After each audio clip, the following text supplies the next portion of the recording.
નકલી પનીર વિશે તો બધાને ખબર છે, પણ સોશિયલ મીડિયા પર દેખાતા વ્યૂઝ અને ફીડ્સ પણ નકલી થઈ ગયા છે. શું તમને ખબર છે?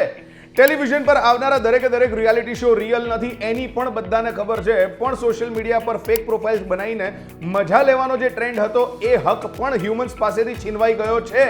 મતલબ ભાઈ વાત એકદમ પ્રો મેક્સ છે, પણ ના ખબર હોય તો કહી દઈએ કે એઆઈ એન્ડ બોટ અકાઉન્ટ્સ મતલબ એક પ્રકારના રોબોટ્સ કોમ્પિટિશનમાં ઉતર્યા છે અને તમારી ને મારી એક અલગ જ મજા લઈ રહ્યા છે. ને એટલા જ માટે એક આખી નવી થિયરી ઉત્પન્ન થઈ છે જેને કહેવાય છે ડેડ ઇન્ટરનેટ થિયરી.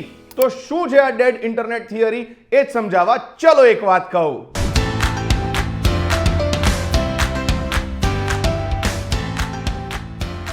હેલો નમસ્કાર, આવી ગયો છું ફરી એકવાર. મારું નામ છે રોકી. લઈને આજની એક વાત.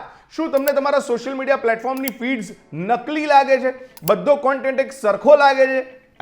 તમે એકલા નથી, આ ઘટના બધાની સાથે ઘટી રહી છે અને એટલા જ માટે સવાલ એમ થાય કે શું આ સોશિયલ મીડિયાના દોરનો અંત છે કે પછી એક નવા દોરની શરૂઆત છે? આ બધી જ ચર્ચા આજે આપણે વિડીયોમાં કરવાના છે, પણ સૌથી પહેલો સવાલ એ છે કે શું છે આ ડેડ ઇન્ટરનેટ થિયરી? તો આ થિયરીની શરૂઆત 2021ની આસપાસ ફોર્ચેન નામના ફોરમ પર શરૂ થઈ અને ત્યારબાદ એની પુષ્કળ વર્લ્ડ વાઇડ ચર્ચા થઈ. આ થિયરી દ્વારા એવું ક્લેમ કરવામાં આવે છે કે મેક્સિમમ નંબર્સ ઓફ પ્રોફાઇલ પર જેટલી પણ પોસ્ટ થાય છે, કમેન્ટ્સ થાય છે કે પછી ટ્રાફિક જનરેટ કરવામાં આવે છે એ હ્યુમન્સ દ્વારા કરવામાં આવી જ નથી રહ્યો, પણ એઆઈ અને બોટ્સ દ્વારા કરવામાં આવે છે. આ થિયરી એમ પણ કહે છે કે એઆઈ એ ઇન્ટરનેટ પર ઓવર પાવર થઈ ગયું છે ને એટલા જ માટે તમને ને મને વેબ ડેડ લાગવા લાગ્યું છે. એક્ઝામ્પલ તરીકે સમજીએ તો સ્પામ કમેન્ટ્સ હોય કે પછી વાયરલ મીમ જે તમને ને મને પુષ્કળ પરફેક્ટ લાગે છે. સાથે સાથે એક્સપર્ટ્સનું કહેવું એમ પણ છે કે એઆઈ દ્વારા જનરેટ કરવામાં આવેલો નકલી કોન્ટેન્ટ સોશિયલ મીડિયા પર પુષ્કળ માત્રામાં ફરી રહ્યો છે ને એટલા જ માટે તમારા ને મારા માટે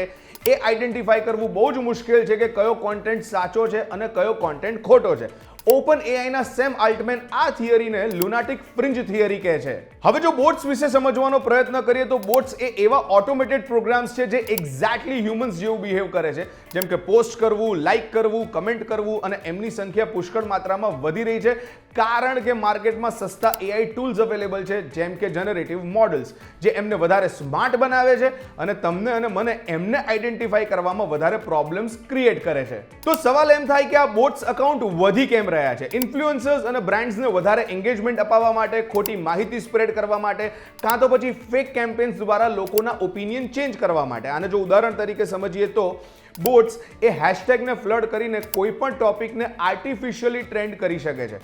આ તો સમજી લીધું, પણ સવાલ બીજો એ પણ થાય કે બોટ્સ અકાઉન્ટ વધી કેવી રીતે રહ્યા છે? એપીઆઈએસ એપ્લિકેશન પ્રોગ્રામિંગ ઇન્ટરફેસની ઇઝી અવેલેબિલિટી અને સસ્તા ક્લાઉડ કમ્પ્યુટિંગને કારણે, સાથે સાથે આમાં મેજર ઇન્વેસ્ટમેન્ટની જરૂર ન હોવાને કારણે કોઈ પણ વ્યક્તિ હજારો બોટ્સ બનાવી શકે છે.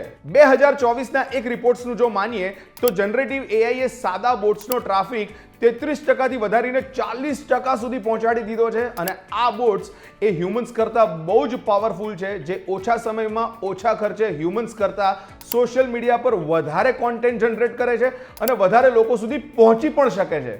તો હવે આવે છે આ વિડીયોનો મોસ્ટ ઇમ્પોર્ટન્ટ સવાલ કે શું ખરેખર સોશિયલ મીડિયાના દોરના અંતની શરૂઆત થઈ ચૂકી છે?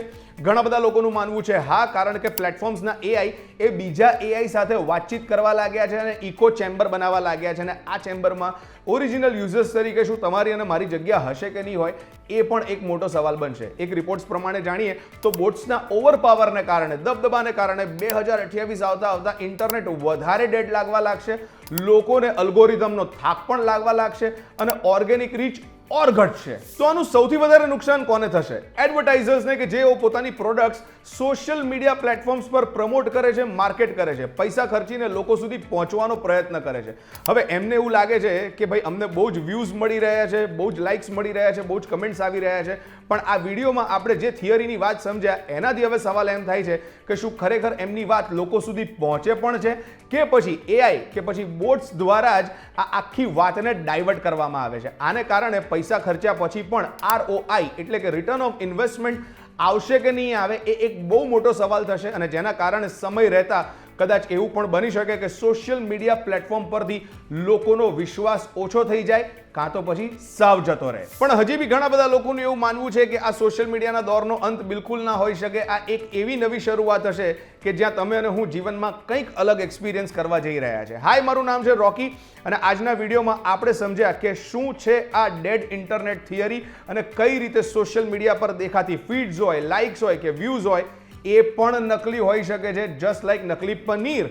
સો બોસ, તમારું શું માનવું છે અને કઈ રીતે આઈડેન્ટિફાઈ કરી શકાય કે સોશિયલ મીડિયા પર દેખાતી ઘટનાઓ સાચી છે કે ખોટી? તમારી પાસે કોઈ સ્પેશિયલ આઈડિયા છે? ડેફિનેટલી કમેન્ટ સેક્શનમાં જાઓ અને તમારા વ્યૂઝ અમને જણાવો. અને સાથે સાથે વીટીવી ડિજિટલની યુટ્યુબ ચેનલને ફોલો, સબસ્ક્રાઇબ કરવાનું મિસ બિલકુલ ના કરતા. બેલ આઇકન ખાસ દબાવજો. નેક્સ્ટ વિડીયોમાં હું રોકી આવી જ એક અમેઝિંગ વાત સાથે ફરી આવીશ અને તમારી ઇન્ફોર્મેશનમાં કંઈક વધારો કરીશ.